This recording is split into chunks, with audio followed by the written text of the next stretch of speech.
Derrick Henry now is in 10th place all-time in rushing yards in the NFL with 12,892. So congratulations to him.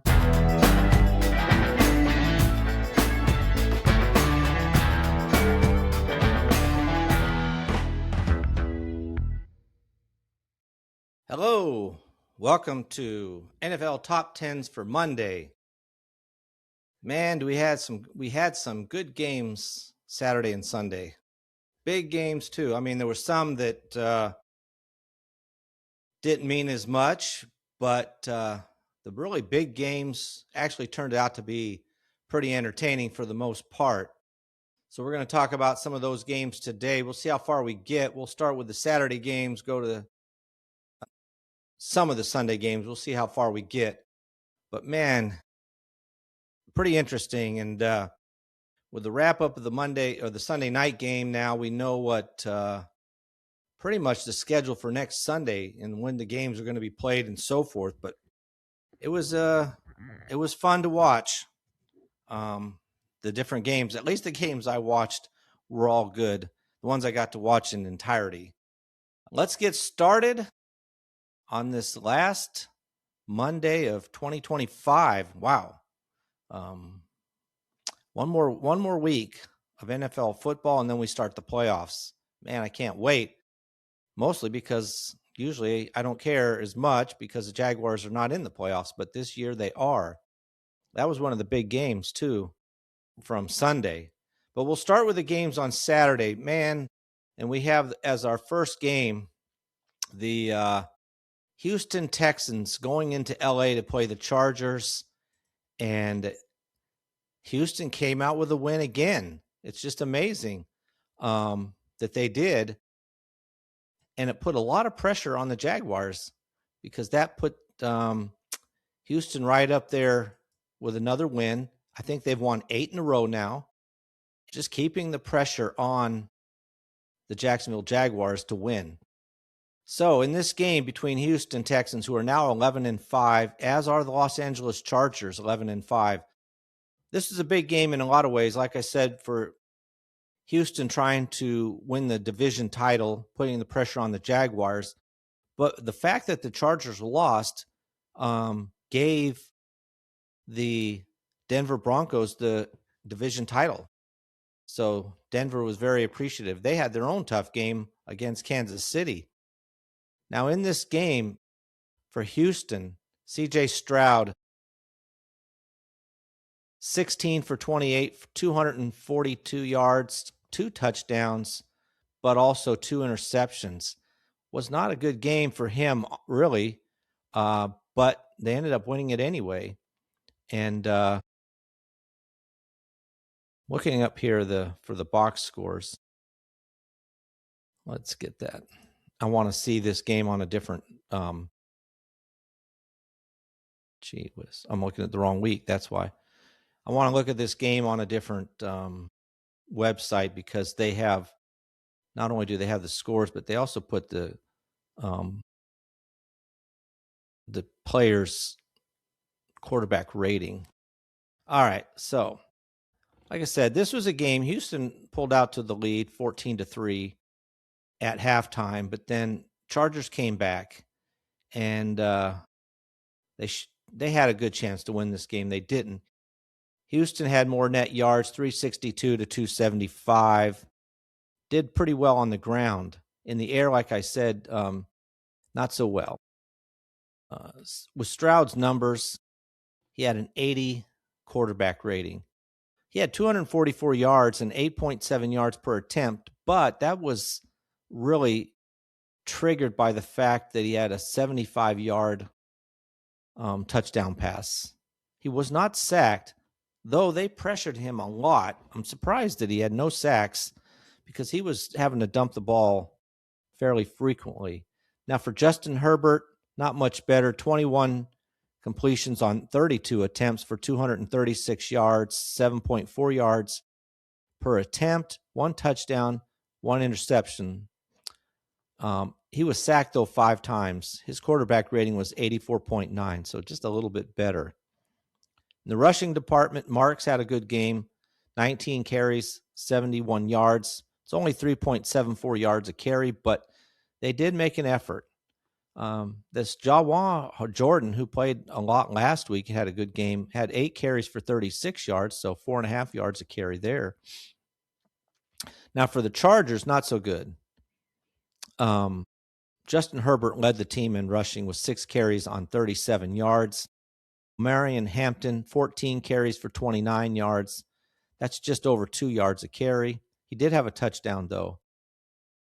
Honestly, they couldn't run it, and they didn't. Honestly, I think they could have tried more to run it. They just didn't. 22 carries, 74 yards for them. Nico Collins for Houston. Nobody had more than 3 receptions for Houston. Nico Collins had 3 for 57. Jalen Noel had 3 for 54. One was a really nice reception for a touchdown, 43 yards long, and that was the touchdown. Jaden Higgins had 2 catches, 85 yards, and that's where that was the 75-yard touchdown pass. I mean, he was wide open. Good play, and that's where Houston looked like they were going to walk away with this. 2 quick touchdowns in the beginning of the game, and right there in the first quarter, it looked, oh man, this is bad for the Chargers. But the Chargers then kind of got their act together and held on, but not enough to catch up. Now, in the receiving department for the Chargers, Omarion Hampton did have 8 catches for 31 yards. So by far the top receiver as far as receptions go. Quentin Johnson had 5 catches for 98 yards. That's really good. And then Aronde Gatson, 3 catches, 32 yards, but he dropped some passes they needed. Honestly, the Chargers made too many mistakes in this game. They were in it. I mean, they gave up the long touchdowns, but just mistakes that they made.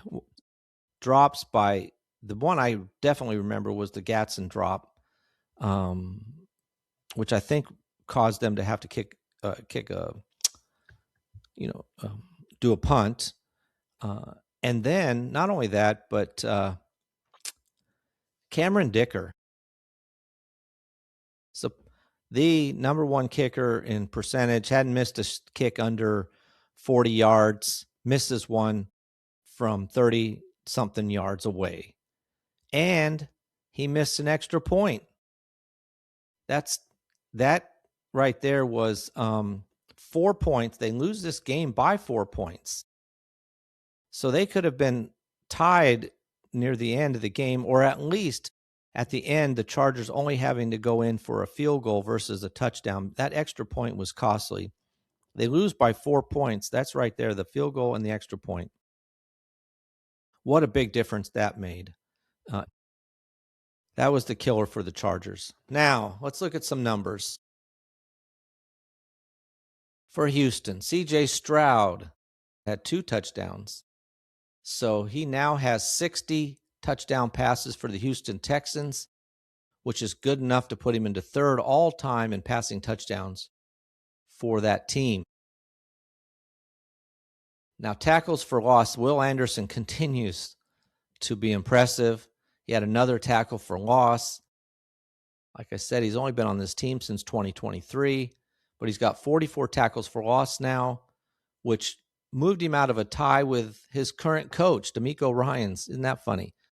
D'Amico Ryans was tied with Will Anderson for 5th all-time in tackles for loss for the Houston Texans at 43.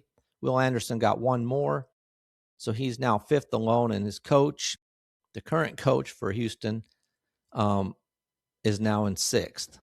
That's pretty interesting that you have the coach right there.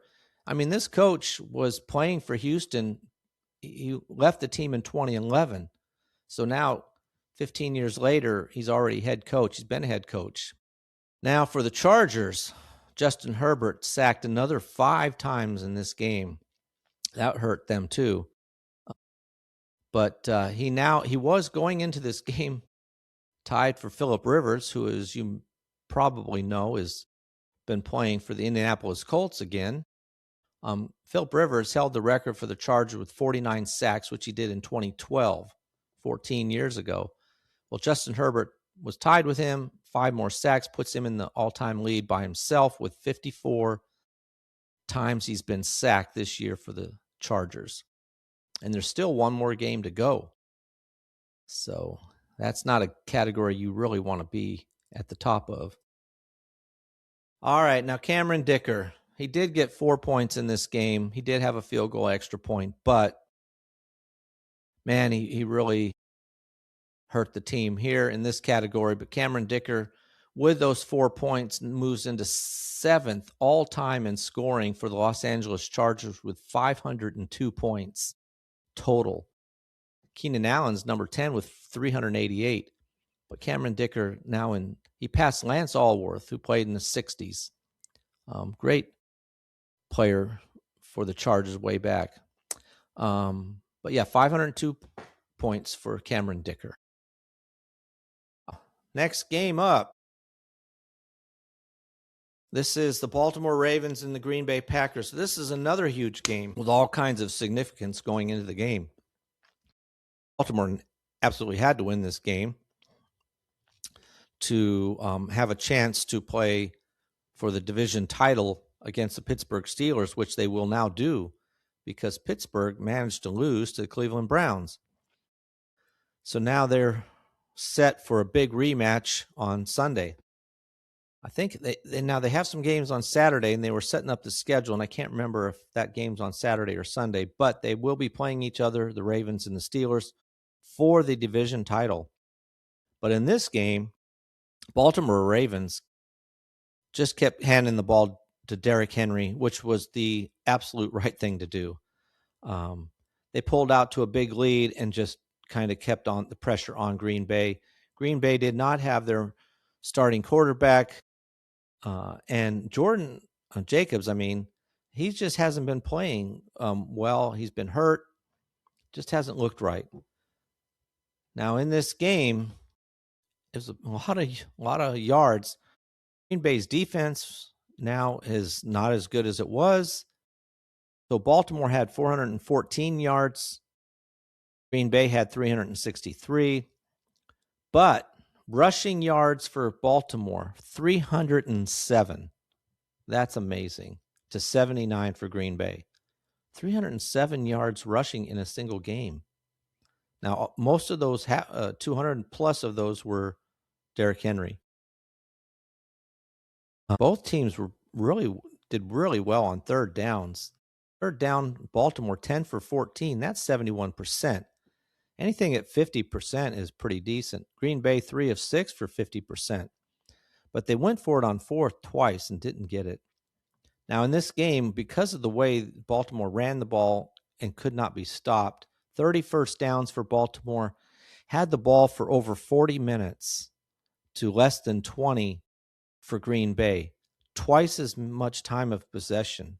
This is no wonder the Green Bay defense probably just wore themselves right down. Now, like I said, in this game, the quarterbacks weren't bad. Tyler Huntley's playing for Baltimore instead of Lamar Jackson. He had 16 completions on 20 attempts. That's only 4 incompletions. Only 107 yards, though. But really, he was just kind of breaking up some of the runs that Derrick Henry had. Had 1 touchdown, no interceptions, only sacked once, had a quarterback rating of 105.6. Not bad. And Malik Willis filling in for Love. 18 completions on 21 attempts, only 3 incompletions for Malik Willis, 288 yards passing, 13.7 yards per attempt. That's extremely high number. 1 touchdown, no interceptions, only sacked once, had a quarterback rating of 134.6. They were talking on the show on the game, and I believe it. I don't see Malik Willis being a backup after this year. He's put up some pretty good numbers. He can run around. He passes on the run fairly well. If he's up for grabs, somebody's going to take a chance on Malik Willis as a starting quarterback. There's too many teams that need a quarterback. Now, in this game, Derrick Henry, we'll be talking about him a lot. 36 carries in this game, 216 yards, 6 yards a carry, and 4 touchdowns. He rushed for 14 first downs. Tyler Huntley had 8 carries himself for 60 yards, so he did an amazing Lamar Jackson impression. Then Keaton Mitchell coming in, filling in for Derrick Henry, had 9 carries for 31 yards. So a total of 53 carries for 307 yards, 5.8 yards a carry, and 4 touchdowns. That's just a ton. And Green Bay didn't do bad, but this again was Malik Willis. He did everything he could to help the team stay in the game. Like I said, only 3 incompletions, 288 yards passing, led the team in rushing, 9 carries for 60 yards, 22-yard touchdown run. He had 2 touchdown runs. I mean, Josh Jacobs, 4 carries for 3 yards. Like I said, probably it would have been better just not to play him. They only ran the ball 17 times, meaning Malik Willis had over half the carries in this game. Just not part of their game. Now for Baltimore, Mark Andrews, 4 catches for 28 yards. Zay Flowers, 4 catches for 30 yards and a touchdown. And then that was it, really. I mean, Isaiah Likely, the other tight end, 3 catches for 27 yards. Really not much going on. Only 16 completions in the game. Spread it out among quite a few players. Nothing big. Now for Green Bay, Christian Watson, 5 catches, 113 yards, and a touchdown. So big game there for him. Aiden Reed, 4 catches, 41 yards. And then Romeo Doubs, 3 catches, 62 yards. And everybody else had just 1 catch for a total of 19 receptions in this game. All right, you ready to hear about Derrick Henry? I mean, this guy's just incredible. You know, before I get into these numbers, I'm thinking about next week's game. He carried the ball, like I said, 36 times. Now he's got to be ready for a game next week as well. We'll see. Hopefully he's ready to go. But he racked up 216 yards. So for the Baltimore Ravens themselves this season, Derrick Henry went into this game in 8th spot all time in rushing yards in a single season. Well, with 216, he now has 1,469, which is good enough to jump him from 8th all the way up into 3rd. And that's as far as he'll get because he has the number 2 rushing total with 1,921 yards. So he's more than 400 yards away from that. And Jamal Lewis holds the all-time Baltimore Ravens rushing yards record in a single season with 2,066. But a huge game for Derrick Henry. Then touchdowns in a single season. With 4 more in this game, he went into this game tied for 4th with Ray Rice and Willis McGahee with 12. With 4 more, he jumps into a tie that he set last year with 16 rushing touchdowns in a season with 16. So he matched his record of last year with 1 more game to go, so he could definitely break his own season record in rushing touchdowns for the Baltimore Ravens. All right, we'll switch away from him for a minute and look at Zay Flowers. Had 4 catches. He went in this season in the 8th spot all time for the Baltimore Ravens in receptions in a single season with 78. Got 4 more, so with 82, he jumps up to 6th, from 8th to 6th place with 82, passing Derek Mason and Steve Smith Sr. He has a good chance to catch Derek Mason, who had 86. He only needs 4 more for that. I mean, we'll see if he can make it. Boy, the Baltimore Ravens only have 2 players, Mark Andrews and Derek Mason, who have 100 receptions. I was talking about this last week because there was a team with only 1. And there's a team that we'll look at with nobody. No one's ever had 100 receptions for that team. All right, let's move on.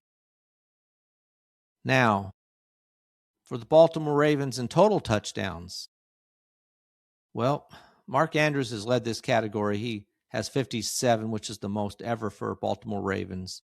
Lamar Jackson has 35, which is good enough for tied for 5th. But Derrick Henry with 4 more jumps up into 7th place, right behind Lamar Jackson with 34 total touchdowns for Derrick Henry to move into 7th place all time in that category of all touchdowns. Now, total points, Derrick Henry again. He got 24 points in this game, 4 touchdowns.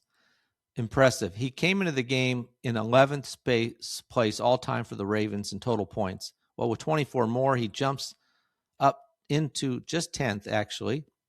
Knocked Torrey Smith off of this list, and now he is in 10th place. Derrick Henry is with 204 points. Lamar Jackson has 212, and Mark Andrews has 348 to be in third spot. Those are 3 active players on this top 10 list. No kicker at this point for them on this list.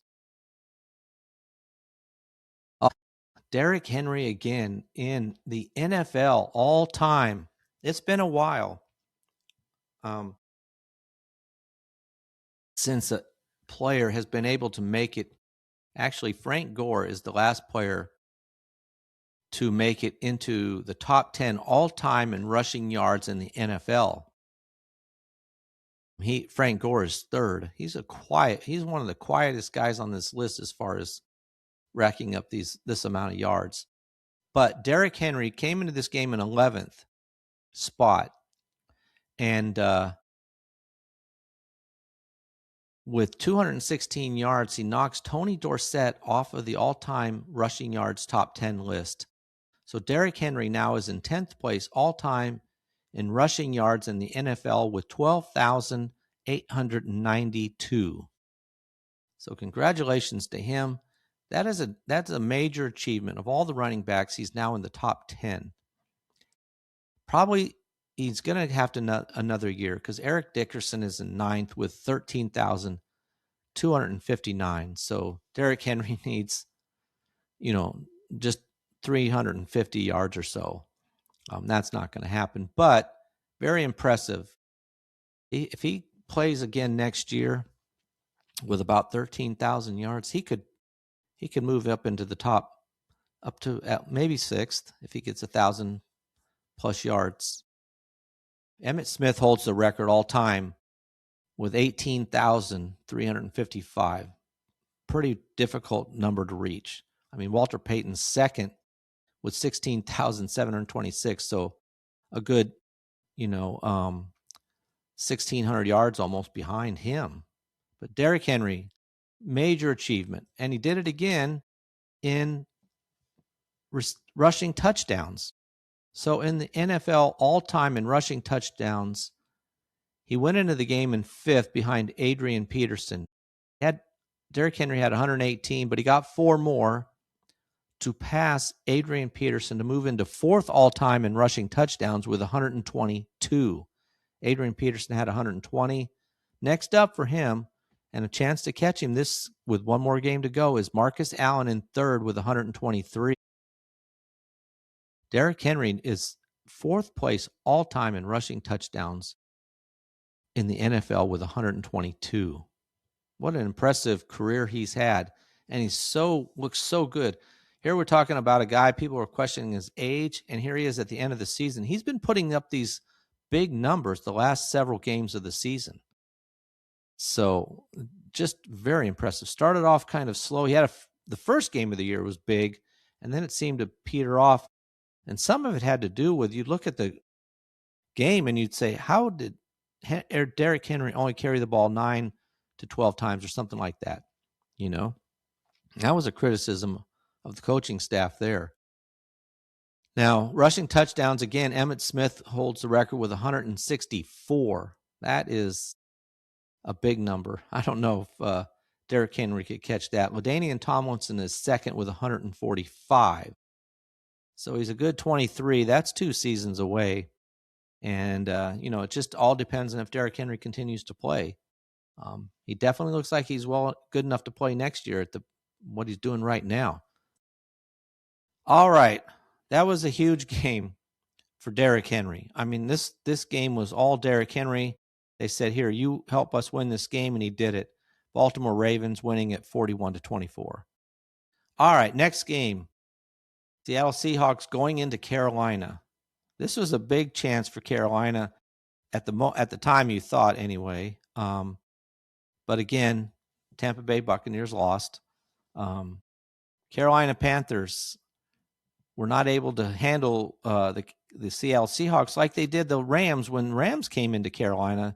They beat them, but Seattle, no way they were going to let that happen. Seattle wins this game 27-10. Handled them pretty well. In fact, Carolina didn't score a touchdown until the fourth quarter. And this game really was actually close the first half. I mean, it was 3-3 at halftime, so not much of a game. But then Seattle put the pressure on them and racked up 24 points in the second half to pull away. Now, in this game, Seattle kind of doubled them in everything, almost. First downs, 19-10 for Carolina. Net yards, 288 for Seattle, only 139 for Carolina. Doubled them there. And here's a huge stat. Seattle, third down efficiency, 9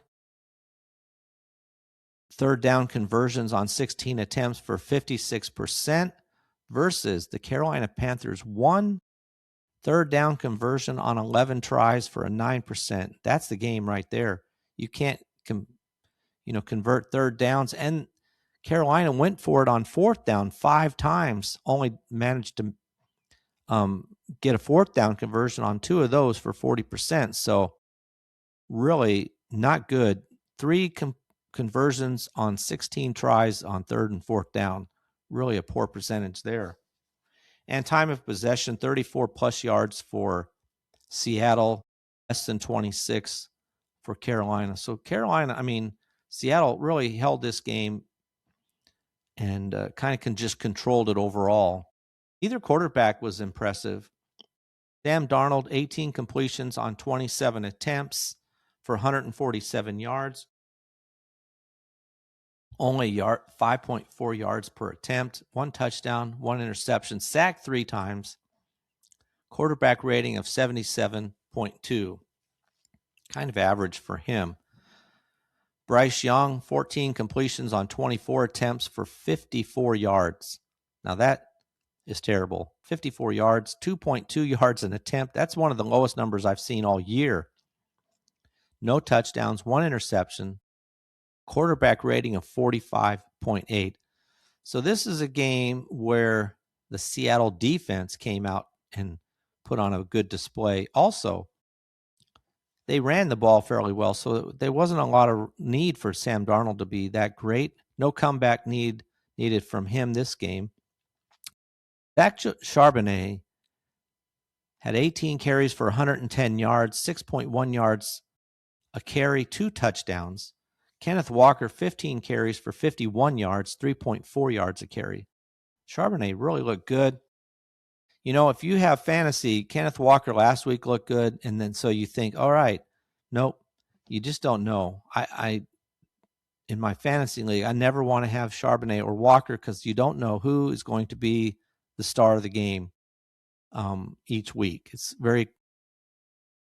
It's just not set. Now, for Carolina Panthers, Rico Dowdle did all right, 12 carries, 59 yards, 4.92 yards per carry. Bryce Young was second with 9 carries for 27 yards. That's 3 yards a carry. And Chuba Hubbard only had 4 carries for 12 yards. They ran the ball okay, 26 carries for 99 yards. Just, after the 14 points that Seattle racked up in the third quarter, that took the running game away from Carolina, and they had to go to the passing game, which obviously there was no passing game with only 14 completions. They just dominated by being able to run it. They just continued to run it and just ran the clock out, basically. Now, for Seattle, Jackson Smith-Njigba, 9 catches, 72 yards, no touchdowns. A lot of catches, not too many yards per catch, but still led the team by far. Nobody else had more than 3 catches. Charbonnet had 2 catches for 12 yards, so he had a total of 122 yards on offense. Now for Carolina, the 2 running backs led the team in receptions with 3. And Chuba Hubbard had 3 catches for 6 yards. Rico Dowdle, 3 catches for 4 yards. That's just terrible. The longest reception in this game for the Carolina Panthers was 8 yards. That was by Jalen Coker, had 2 catches for 8 yards each. It was total 2 catches for 16 yards. And Chuba Hubbard had 3 catches for 6 yards, right? But one of those was for 8 yards. That means his other 2 catches for -2 yards. They had nothing going in the passing game. Seattle just shut them down completely. Really a pretty good defense they have. Not pretty good, really good defense that Seattle has. And it really made up for the fact that their offense, wasn't running at high efficiency, though they did have a good running game. But the defense definitely put Carolina in their place. All right, let's look at some of the numbers for Seattle. Passing yards in a single season, Sam Darnold was in 10th.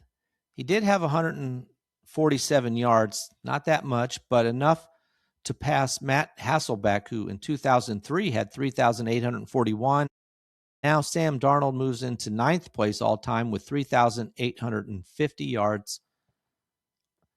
Already, in only his first season, already in the 9th spot all-time in passing yards in a single season for the Seattle Seahawks. And he's definitely going to even move up farther than that because he doesn't need but 116 yards to move up one more spot, and 200 yards he'll just jump way up this list. So first season, and he's done quite well. He really was an iffy player. I didn't know what to think because I thought he kind of had a really good situation in Minnesota, but they let him go, and Seattle picked him up, and I didn't know how to take him, and I think he's been a pretty decent quarterback for them. Now, on a career level, rushing yards, Kenneth Walker had 51 yards. He was 10th all-time. Now, with those 51 yards, he now has 3,458 yards rushing in his career with the Seattle Seahawks, which is good enough to move him into 9th all-time in that category. Definitely has a chance to catch Chris Carson in this upcoming game. Kenneth Walker, again, in rushing touchdowns, he's 5th, but Zach Charbonnet now needed 1 touchdown to move into a tie for 10th, and he got it. So he now has 19 rushing touchdowns to move into a tie with David Sims, 10th all-time in rushing touchdowns for the Seattle Seahawks with 19. Kenneth Walker has 29, so they're both on this list. Zach Charbonnet, though, has been on the team one less year. All right, next game. These next couple of games won't take quite as long because there's not as much to say about the games. This next game is the Arizona Cardinals versus Cincinnati. Arizona went into Cincinnati and got clobbered. Cincinnati wins the game 37-14. And really, the game was all Cincinnati pretty much the entire way. It just was an ugly game. I think Arizona's just ready to get this season over with. So let's look at just some of the player numbers. Jacoby Brissett, 21 completions on 37 attempts, 212 yards. I think teams have finally started figuring him out a little bit. Not a bad game. Only 5.7 yards per attempt. That's where it's been going down. He's not been having these 300-yard games anymore. Teams have figured out how to play that.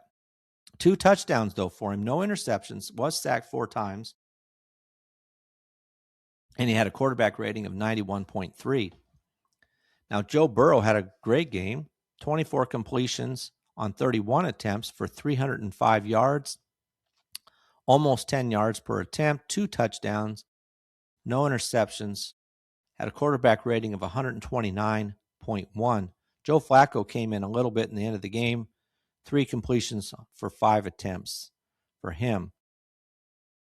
Now in the running department, and this has really hurt Arizona, they can't keep a running back, and they'll be happy to see. Hopefully, I don't know if Connor will come back, but they've got Benson as well. We'll see what they do. They might even pick up a running back in the draft or free agency. Michael Carter led Arizona with 7 carries for 29 yards, 4.14 yards a carry. And that was it. 13 carries for the team, 42 yards rushing for Arizona. That's it. 13 carries, 42 yards. I mean, they were losing the game almost from the get-go. Chase Brown for Cincinnati, 22 carries for 101 yards, 4.6 yards a carry, 2 touchdowns. So a really nice game for him. And he was dominated in the running department for the team. 22 of the 35 attempts were by Chase Brown.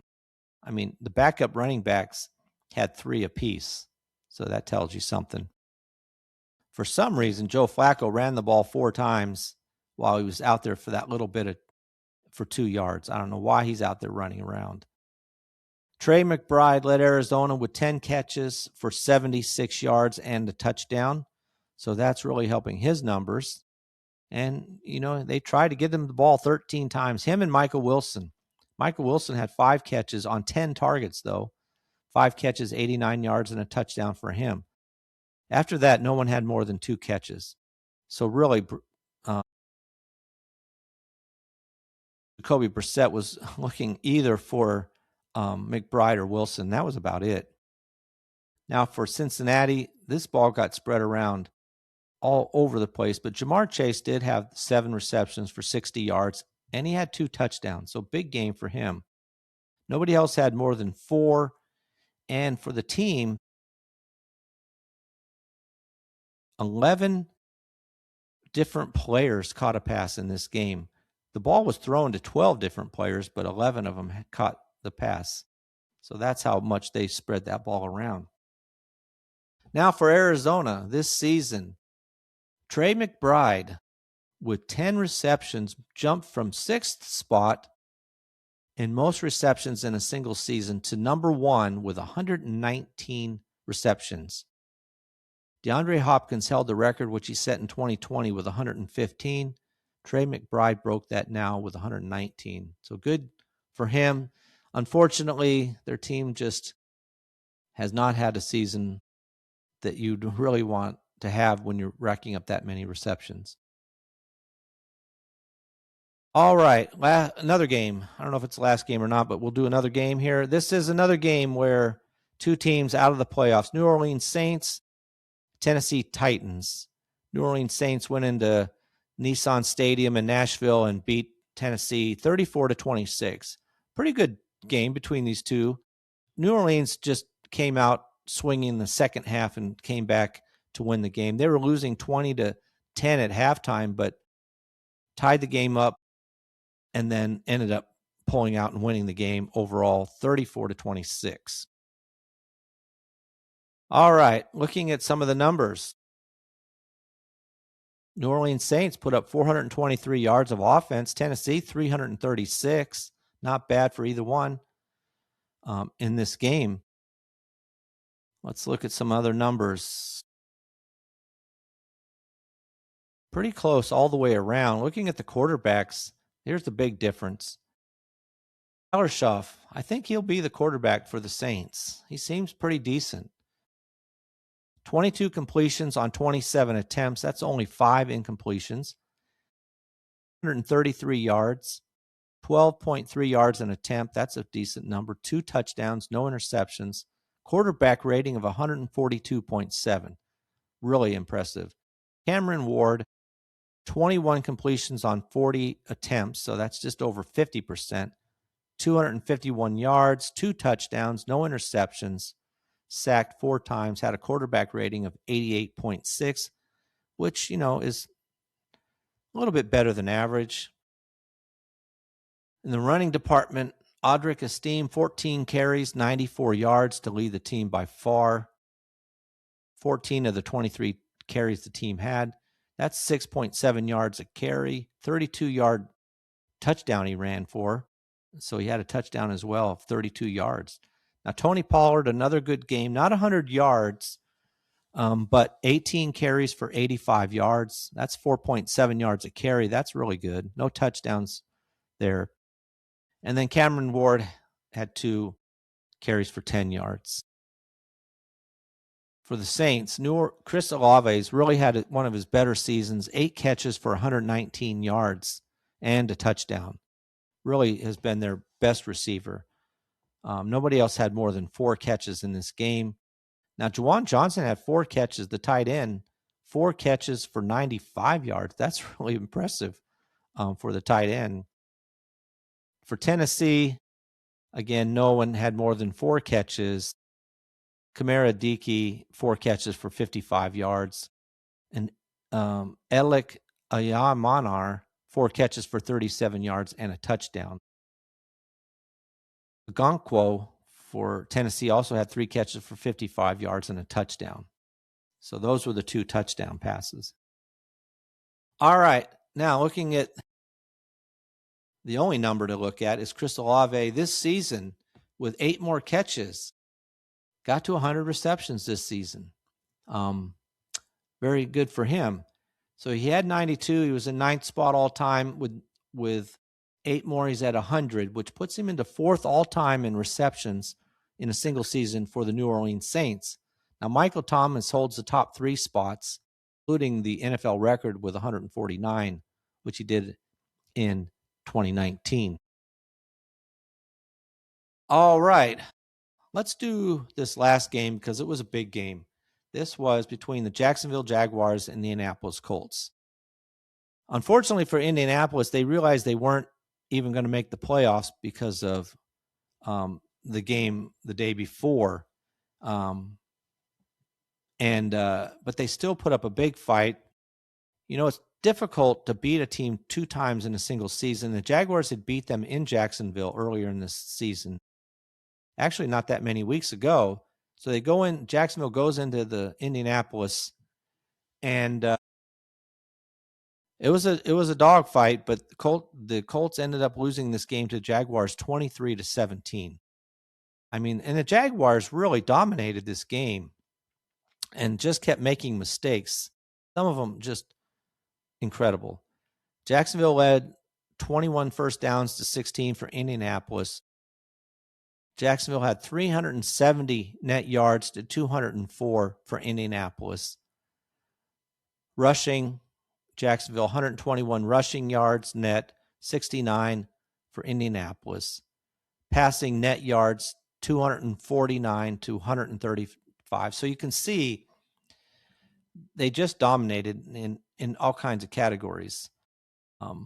Third down efficiency, 7 of 14 for 50% for the Jacksonville, 4 of 11 for 36% for Indianapolis, and just all the way around. Jacksonville had the ball for over 32 minutes to less than 28 for Indianapolis. Now, looking at the quarterbacks, neither one was that impressive, and mostly because of the interception for Trevor Lawrence. But 23 completions on 37 attempts for Trevor Lawrence for 263 yards. That's 7 yards per attempt, 1 interception, a quarterback rating of 72.2. Phillip Rivers, 17 completions on 30 attempts for only 147 yards, 4.9 yards per attempt, 1 touchdown and an interception. Sacked a couple of times, had a quarterback rating of 66.9. Those interceptions really hurt your quarterback rating if you don't have any touchdowns. Even though Phillip Rivers did have a touchdown, but his was just not as many completions. The percentage wasn't that high, and the yards per attempt was so low. Now, Travis Etienne had a pretty decent game. The running game was pretty good for Jacksonville. Travis Etienne, 17 carries for 76 yards, 4.47 yards a carry. Trevor Lawrence ran the ball 8 times for 26 yards and 2 touchdowns. That's the key. 2 touchdowns rushing for him. DJ Dallas, who they picked up before last week's game, had 2 carries for 21 yards. One was a huge first down carry. And LaQuint Allen only had 1 carry for 3 yards in the game. Jonathan Taylor, they held him in check again, the Jaguars did. He had 50-plus yards, a little over 50 yards at halftime. He ended the game with 70. He had 21 carries for 70 yards, 3.3 yards a carry. He did have a touchdown rushing, which was a big one for him and the team at the time. Now, receiving, again, Parker Washington, 8 catches, 115 yards. Other teams can consistently pay attention to Myers and Thomas, and Parker Washington is reaping the benefit of that. Parker Washington had 8 catches on 10 targets. Jacoby Myers, 6 catches, 39 yards. One was huge. Trevor Lawrence was being pressured, just kind of threw the ball. He threw it in the only spot that the receiver could catch it. The defender was all over Myers, threw it near the ground on the sideline. It wasn't even a first down. It put him 10 yards closer, though. They were only a yard away from a first down with that catch, and then on fourth down, they made the first down. But what an incredible catch, incredible throw, just amazing. Now for Indianapolis, the longest reception was Josh Downs for 18 yards in this game. Tyler Warren had 5 catches for 43 yards to lead the team. Nobody had more than 3 after that. All right, now let's look at some of these numbers in this game. For Jacksonville, Trevor Lawrence had 263 yards passing.